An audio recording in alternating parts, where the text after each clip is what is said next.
Big boss season 9లో ఎవరు ఊహించని contestant, అది కూడా సెల్ఫ్ ఎలిమినేషన్ చేసుకొని బిగ్ బాస్ హౌస్లో నుంచి బయటకు వచ్చేసిన రాము రాథోడు. ప్రతి ఒక్కరు కూడా బిగ్ బాస్ బజ్లో పాల్గొంటారు సంగతి తెలిసిందే. ఇక ఇందులో భాగంగా ఈ షోకి ఆహ్వానించిన శివాజీ గారు రాము రాథోడ్పై తనదైన శైలిలో ప్రశ్నల వర్షం కురిపించాడు. రాము, నువ్వు అసలు ఎందుకు సెల్ఫ్ ఎలిమినేషన్ చేసుకున్నావు అంటే, ఒకవేళ హౌస్లో ఉన్నప్పుడే ఎవరైనా ఆడియన్స్ని ఎలిమినేషన్ చేసేస్తారని చెప్పేసి ఇలా సెల్ఫ్ ఎలిమినేషన్ చేసుకుంటే మనకి కొంచెం ఇజ్జత్ ఉంటుందని చెప్పి నువ్వే నిర్ణయం తీసుకున్నావా అంటే, అసలు అలాంటిదే లేదు సార్. ఎందుకంటే కనుక నాకు మా అమ్మ నాన్న కూడా చాలా యాదకొచ్చారు.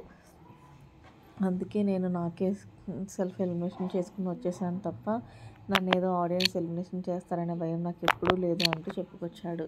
సరే మరి మొదలెడదామా అంటే, ఎస్ సార్ అంటే, సరే మరి మీ బర్నీ అన్న దగ్గర నుంచి మొదలు పెడదామంటే, ఓకే చెప్పు బర్నీ అన్న, నిజంగానే హౌస్లోని కన్నింగ్గా ఉంటున్నాడా, సింపతి గేమ్ ఆడుతున్నాడా, తనుజ అలాగే దివ్య వీళ్ళిద్దరు ముసుగులో తను ఉంటున్నాడా అంటూ భరణి ప్రశ్న వర్షం కురిపించాడు రాము రాథోడ్ని. అయితే రాము అన్నాడు, నిజంగా భరణి లాంటి హౌస్మేట్ హౌస్లో ఉండటం రేర్ సార్.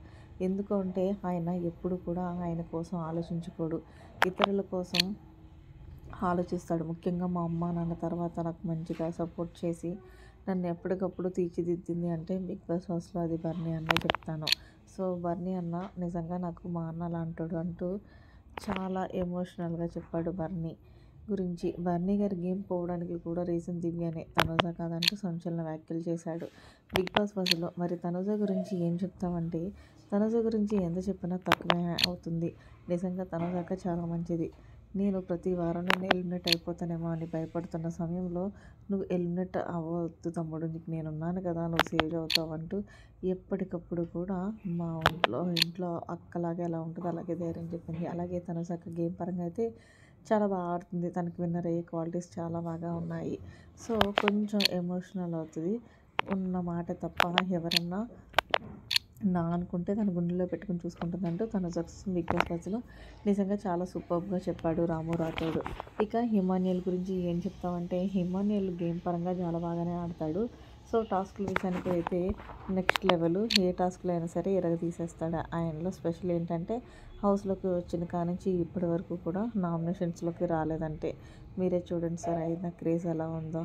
హౌస్లో అందరికీ కూడా ఫేవరెట్ కంటెస్టెంట్ అయిపోయాడు. సో నాకు తెలిసి హిమాన్యుల్కి రన్నర్గా అవుతారంటూ హిమాన్యుల్ గురించి చెప్పుకొచ్చాడు బిగ్ బాస్ బస్లో. మరి దివ్య గురించి ఏం చెప్తామంటే, నిజంగా దివ్య హౌస్లోకి వచ్చి చాలా తప్పు చేసింది సార్. ఎందుకంటే బర్నీ గారి గేమ్ పోవడానికి దివ్యయే ముఖ్య కారణం. బర్నీ అన్న నేను నీతో మాట్లాడాలని లేదు అంటూ దూరంగా పెట్టిన ఈ అమ్మాయి వెళ్ళి ఏదో ఒక రకంగా బర్నీ గారితో గొడవ పెట్టుకుంటుంది.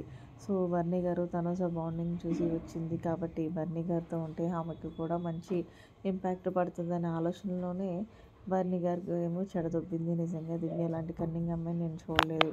ఎప్పుడైతే లాస్ట్ టైం పాపం తనుజ కెప్టెన్ అవ్వాలని నాకు సపోర్ట్ చేయమంటే చేస్తానని చెప్పినప్పటికీ కూడా ఆ అమ్మాయి తనుజ విషయంలో చాలా అన్యాయం చేసింది.